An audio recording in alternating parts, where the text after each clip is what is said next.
All right, let's talk about a tool that helps you get back your most valuable asset, time. And as programmers, we have this superpower to stop time from being lost: automation. You know the drill. You spend hours on boring work, or 10 hours failing to automate it. So a lot of folks just turn to tools like Zapier to do all the heavy lifting for them. And I'm not kidding, some people are paying up to $500 a month for this stuff. But what if you could get all of that power for free? Well, you can. Meet n8n. It's the free open source alternative to services like Zapier. And this really breaks down the difference. You get total control without that crazy price tag.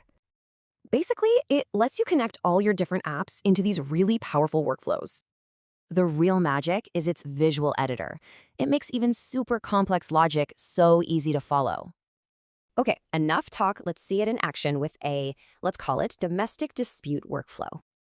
So it all kicks off with a trigger. In this case, a message from my wife on Telegram. But not just any message. When she sends this specific emoji, that's how I know I'm in trouble. So the workflow has an if branch. It just checks, does the message contain that emoji? And if it does, a whole chain of automated actions fires off instantly. It's pretty cool. First up, and this is crucial, it hits an API to order flowers immediately. Then it uses AI to read her message and just whip up a custom apology letter.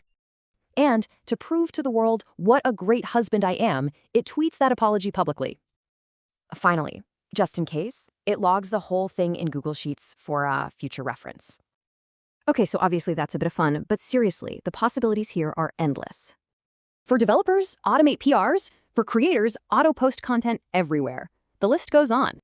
It has hundreds of built-in app integrations, and yeah, you can even run your own custom code. Which really just leaves one last, very important question for you.